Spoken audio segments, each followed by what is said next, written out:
little jumbo events and more. I'm going to be your safari guide here on the Harambe Wildlife Reserve. As we head out, I do need everyone to remain fully and completely seated, keeping those hands, arms, feet, and legs inside the vehicle at all times. We're going to be going over some pretty rough roads. Want to make sure everyone is staying safe. All right, looks like we got that all clear from the warden, so we're going to get started in the Ituri Forest. Keep in mind, many of the animals who live out here in the forest are incredibly shy.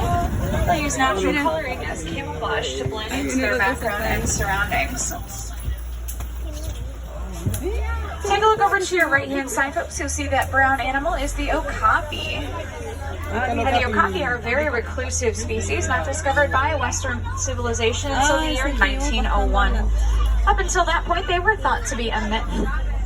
The stripes on their hind legs do resemble those very strongly on a zebra, though they are no relation. The okapi are the only living relatives to the giraffes. They have a very similar skull structure to their cousin, as well as a very long tongue. Just to name a few things that they have in common. Now up on top of the hillside, that's going to be just in front of us, coming up on the right, you'll see a few things up there. That lighter, kind of grayish tan antelope is the greater kudu, one of the taller antelopes here in Africa. Just behind it, that darker copper color antelope is the bongo, and that big black and white bird is a saddle-billed stork. They get their name for the yellow saddle shape resting on their bill. Saddle-billed storks stand about 5 feet tall, with a wingspan reaching almost 8 to 9 feet wide.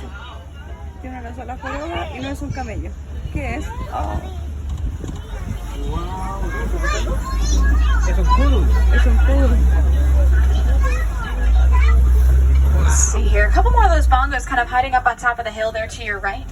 Now, bongos are very, very shy antelope. They're nicknamed the ghosts of the forest for how shy they are. Both males and females are going to have those horns that slant backwards, so that can allow them to move with ease through the bushes without getting twisted or tangled up in them.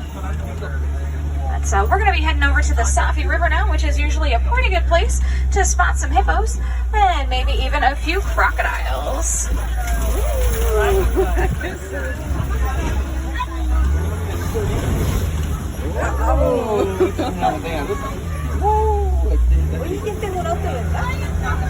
Now, hippos like to lurk below the surface of the water. They can stay submerged, holding their breath almost 8 minutes at a time. Typically, they'll spend a majority of their day in the water, as it helps them to regulate their body temperatures and keep nice and cool. But it does look like we are going to be on a couple of great big hippos taking a nap up on the beach here on your right-hand side. Mira, hija, ahí son los hipopótamos de verdad. El del juicio o el del zoológico está enterrado en el agua. Nunca lo hemos visto.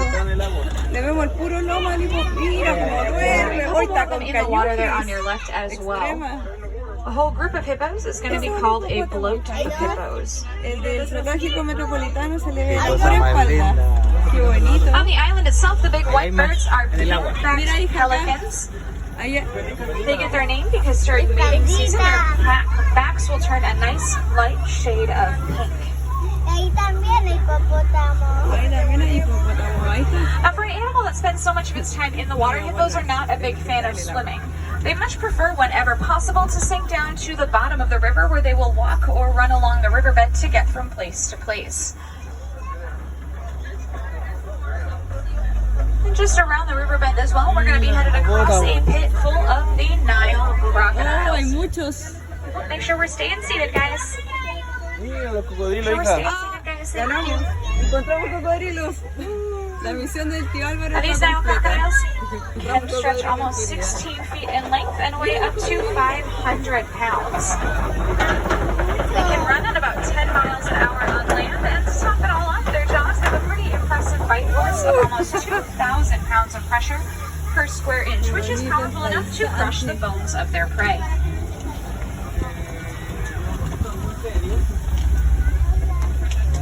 We're going to be shifting gears pretty drastically here now as we leave the greenery and the dense vegetation of the forest and the river valley behind us and make our way into my favorite area of the reserve and a completely different ecosystem, the Serengeti grasslands. Over here on your right-hand side is a pretty weird-looking tree that almost looks like it's got its roots sticking out of the wrong end. That is a baobab tree. And it looks like this because it will remain leafless for almost 9 months out of the year, earning the nickname the upside-down tree. ¿En serio? Tenía 1000 años.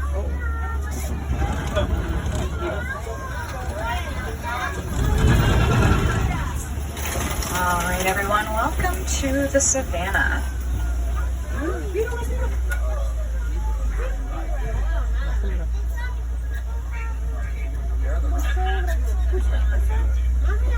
The savannah will stretch for hundreds of miles across East Africa and see millions of different animals migrate through it every single year, almost acting like a superhighway for many of them.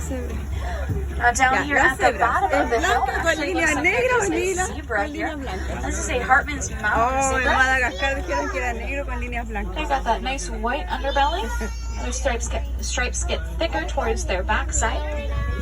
A lot of people wonder if zebras are white with black stripes or black with white stripes, but if you get a closer look at their noses or their muzzles, you'll notice that they are black in color, which does lead us to believe that they are in fact black with those white stripes on top.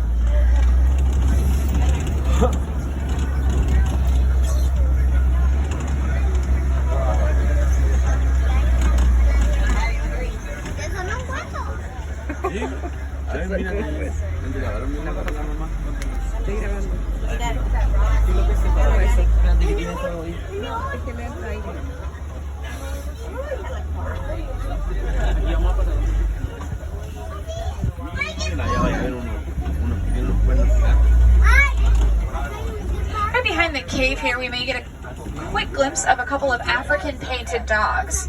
Now, they are one of the most successful hunters in Africa. With about an 80% success rate, they'll do better than most big cats. Please make sure we're staying seated. Also coming up on our left are the Ankoli cattle. Their horns are about 4 to 6 feet in length, and though they do look very heavy, they are, for the most part, completely hollow on the inside. There's a honeycomb structure in them, which allows for blood circulation and keeping them from overheating. They're also sometimes referred to as the Watusi cattle, named for the tribe that first domesticated them, which does make them the only domesticated animal living here on the reserve. These big reddish-orange structures sticking up out of the ground are termite mounds built out of termite spit, dung, and dirt. That mixture sounds pretty gross, but it does bake all day long in the hot sun, creating structures that are almost as hard as concrete. Elephants then will use the very tall ones as a scratching post. And eventually those will break down enough for smaller animals, like the antelope and the gazelles, to hop on top of and use as a lookout post.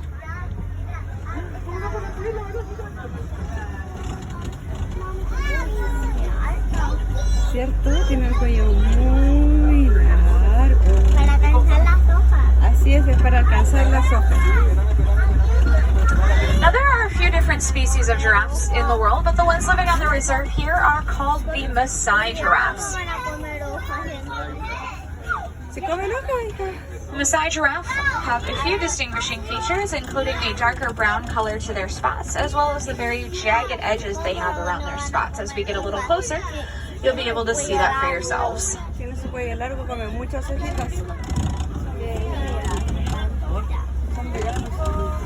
Son, ¿cómo se llama estos que comen pura lechuguita? Also coming up on the right-hand side, looks like a good group of white-bearded wildebeest sitting together.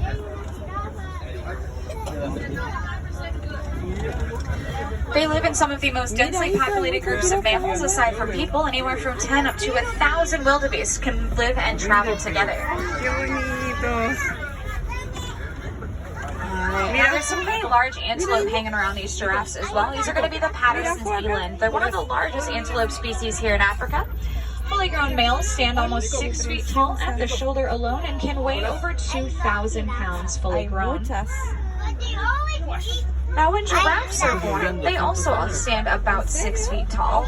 From that 6-foot starting point, they can grow to reach heights of almost 20 feet tall, which makes them the tallest animals in the world, and gives them a very appropriate group name of a tower of giraffes.